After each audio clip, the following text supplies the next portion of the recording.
लोगों के कानूनी अधिकार सुरक्षित व बचे रह सकते हैं। वरना इन वर्गों के लोगों को अभी तक थोड़ा बहुत जो भी लाभ मिल रहा है, तो फिर यहाँ संविधान बदलने पर ये काफी कुछ खत्म ही हो जाएगा। जिन्हें बचाने व बरकरार रखने के लिए इन सभी वर्गों के लोगों को बीएसपी के झंडे तले आपस में एकजुट होना बहुत जरूरी है।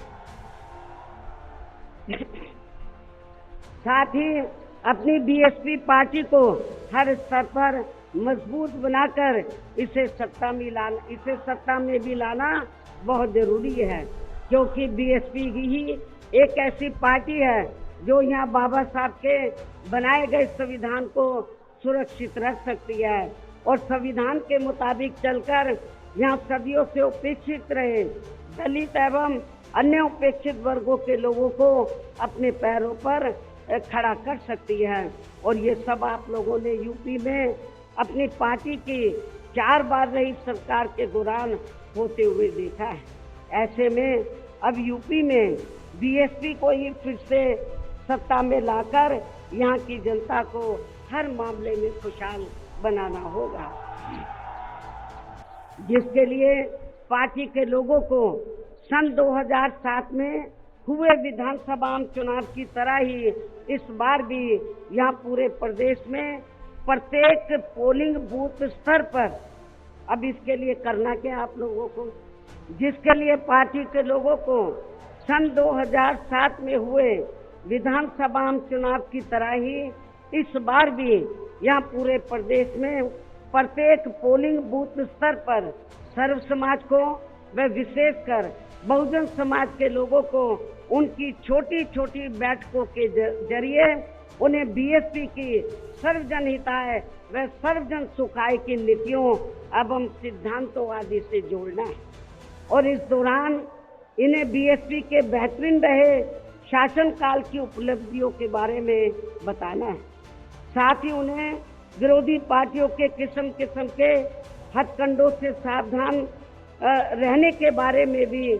जरूर बताना है। और आज जो भी बातें मैं आप लोगों के सामने रख रही हूँ, तो उन्हें भी इन छोटी छोटी बैठकों में जरूर बताना है। और यदि पार्टी के लोग मेरी इन सब बातों पर सही से अमल कर लेते हैं, तो फिर इस बार अपनी पार्टी के हाथों में यहाँ सत्ता जरूर आ जाएगी। इसके अलावा जहाँ तक अपनी पार्टी के लिए अकेले चुनाव लड़ने का सवाल है, आप लोग ध्यान से सुने मेरी बात। इसके अलावा जहाँ तक अपनी पार्टी के लिए अकेले चुनाव लड़ने का सवाल है, तो इसके बारे में भी यहाँ मैं अपनी पार्टी के अब तक के रहे अनुभवों को ध्यान में रखकर ये बताना जरूरी समझती हूँ कि देश के अन्य प्रदेशों की तरह खासकर यहाँ यूपी में जब भी हमारी पार्टी ने विधानसभा का आम चुनाव गठबंधन करके लड़ा है, तो तब फिर हमारी पार्टी को कोई विशेष लाभ नहीं हुआ है, क्योंकि हमारी पार्टी का जो वोट है, हमारी पार्टी का वोट तो गठबंधन वाली पार्टी को एक तरफा ट्रांसफर हो जाता है, लेकिन उनका जातिवादी मानसिकता की वजह से विशेषकर अपर कास्ट समाज का वोट बीएसपी के उम्मीदवारों को ट्रांसफर नहीं हो पाता है। और वास्तव में यही सही और हकीकत भी है, जिससे फिर हमारी पार्टी के उम्मीदवार भी बहुत कम जीत पाते हैं तथा पार्टी का वोट प्रतिशत भी काफी कम हो जाता है। इसके साथ ही गठबंधन की सरकार बनने पर अपनी पार्टी के नेतृत्व में बनी ये सरकार समय से पहले ही गिर जाती है। जब हम गठबंधन करके चाहे चुनाव लड़ें, वोट प्रतिशत भी कम होता है, सरकार बनाए तो समय से पहले ही गिर जाती है। जैसे सन 1993 में बीएसपी ने सपा से गठबंधन करके यहाँ यूपी में विधानसभा का आम चुनाव लड़ा था, तो पार्टी केवल 67 सीटें ही जीत पाई थी। उसके बाद फिर 1996 में पार्टी ने कांग्रेस पार्टी से गठबंधन करके यहाँ विधानसभा का आम चुनाव लड़ा था, तो तब फिर पार्टी केवल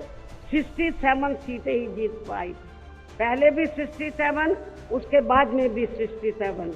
और जब सन 2002 में पार्टी ने यूपी विधानसभा का आम चुनाव अकेले लड़ा था, तो तब पार्टी लगभग 100 सीटें जीत गई थी सन 2002 में, जिसमें पार्टी के 2 जीते हुए आजाद उम्मीदवार भी शामिल हैं, जिनको किन्हीं कारणवश सिंबल समय से नहीं मिल पाया था। और फिर इससे पार्टी के लोगों का काफी मनोबल भी बढ़ा था। लेकिन यहाँ खास ध्यान देने की बात यह है कि पार्टी इन तीनों बार गठबंधन की बनी सरकार में अपना कभी भी समय पूरा नहीं कर पाए। हमने तीनों बार जब गठबंधन करके सरकार बनाई तो कभी भी अपना समय पूरा नहीं कर पाई, अर्थात समय से पहले ही गिर गई। आप रिकॉर्ड उठाकर देख लो। इसके बाद सन 2007 में पार्टी ने फिर से अकेले यहाँ यूपी में विधानसभा का आम चुनाव लड़ा था, तो तब फिर अपनी पार्टी 200 से ऊपर सीटें जीत गई थी। और फिर हमने यहाँ यूपी में पहली बार पूरे 5 साल के लिए अकेले ही अपनी पार्टी की पूर्ण बहुमत की सरकार बनाई थी। और इस दौरान हमने सर्व समाज के हित में काफी ऐतिहासिक कार्य किए थे। ऐसे में पार्टी द्वारा गठबंधन करके चुनाव लड़ने से या फिर गठबंधन की सरकार बनाने से भी यहाँ सर्व समाज में से खासकर गरीबों एवं बहुजन समाज के लोगों का सही से विकास व उत्थान आदि नहीं हो सकता है। इसलिए इस बार यहाँ यूपी विधानसभा के होने वाले आम चुनाव में अब तक के रहे अनुभवों के मुताबिक हमारी पार्टी ने सन 2007 की तरह ही अकेले एक चुनाव लड़ने का फैसला लिया है। वैसे मुझे ये पूरा भरोसा है कि आज के कार्यक्रम में अपने खुद के पिछले सभी रिकॉर्ड तोड़ते हुए उम्मीद से कई गुना ज्यादा लाखों की संख्या में आई ये अपार भीड़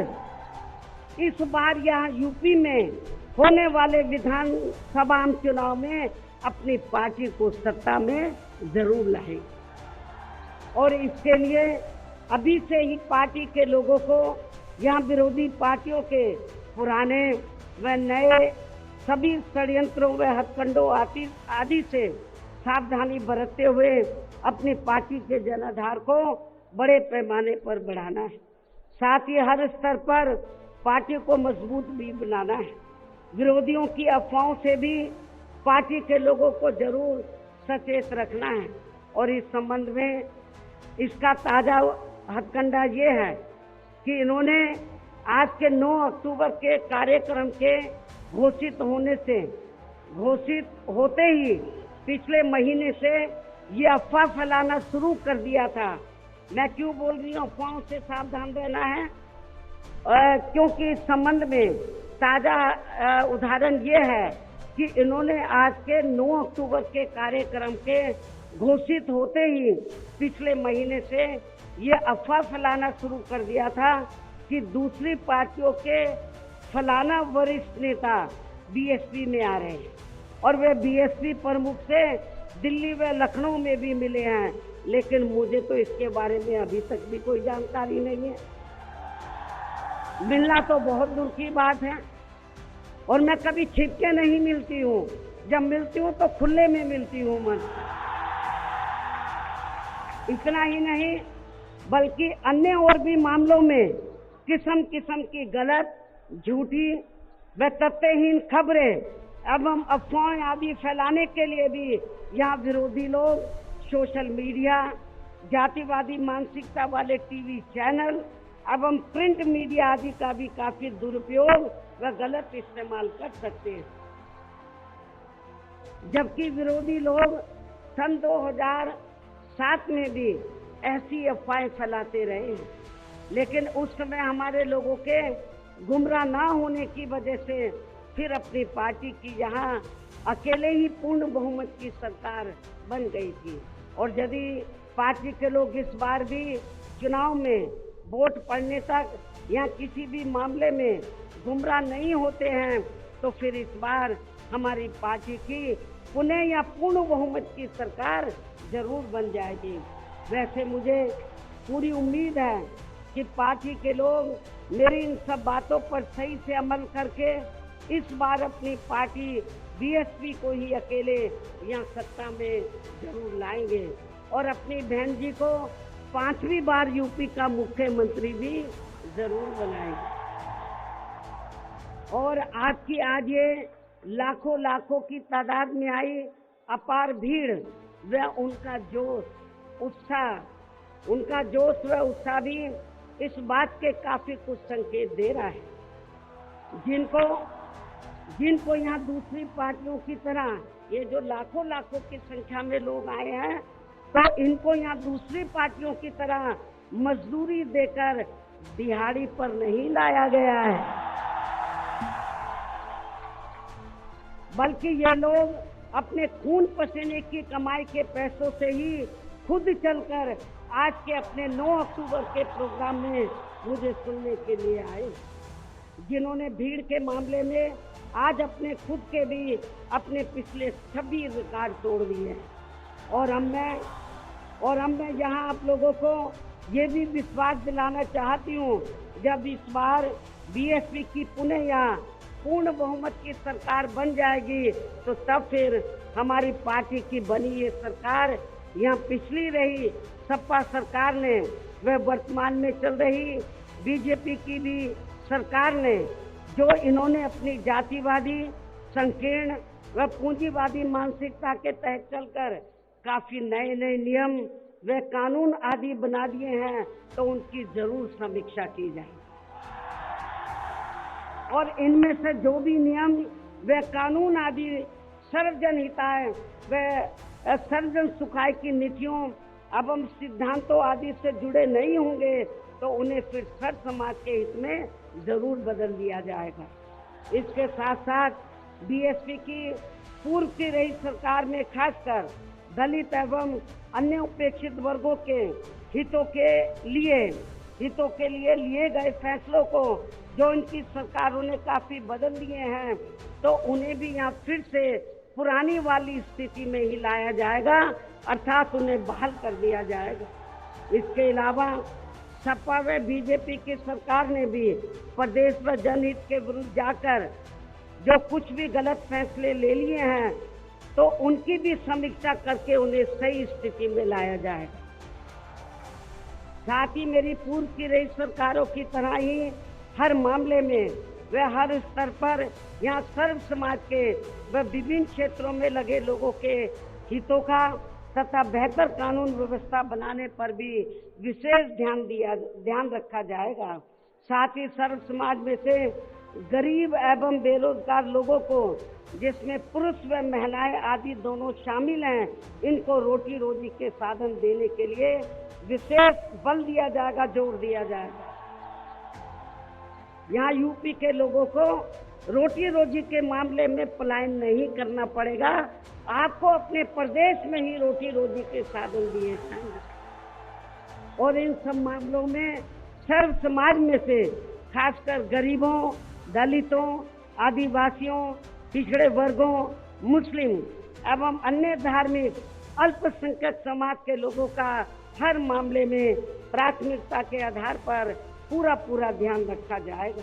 और इन सब कार्यों के लिए इस बार पुनः यहाँ अपनी पार्टी की पूर्ण बहुमत की सरकार बनाना बहुत जरूरी है, जिसकी पूरी उम्मीद भी है। इन्हीं जरूरी बातों के साथ ही अब मैं ये भी कहना चाहूँगी कि अपनी पार्टी को हर स्तर पर मजबूती देकर उसे बरकरार बनाए रखने के लिए जिस प्रकार से पार्टी के लोगों ने माननीय श्री कांशीराम जी के देहांत होने के बाद भी पार्टी की हर परिस्थिति में हमेशा मेरा साथ दिया है और अभी भी दे रहे हैं, तो ये मेरे व पार्टी के लिए बहुत ही गर्व की बात है।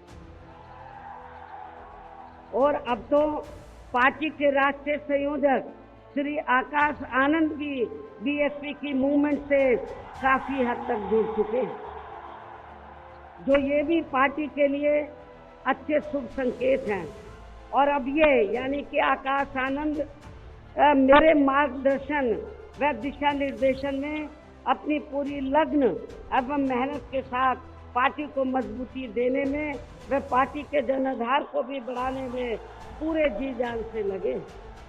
जिससे पार्टी के लोगों में आए दिन इनके प्रति काफी लगाव व उत्साह भी बढ़ा है। ये भी पार्टी हित में अच्छी बात है, जिसे ध्यान में रखकर अब मेरा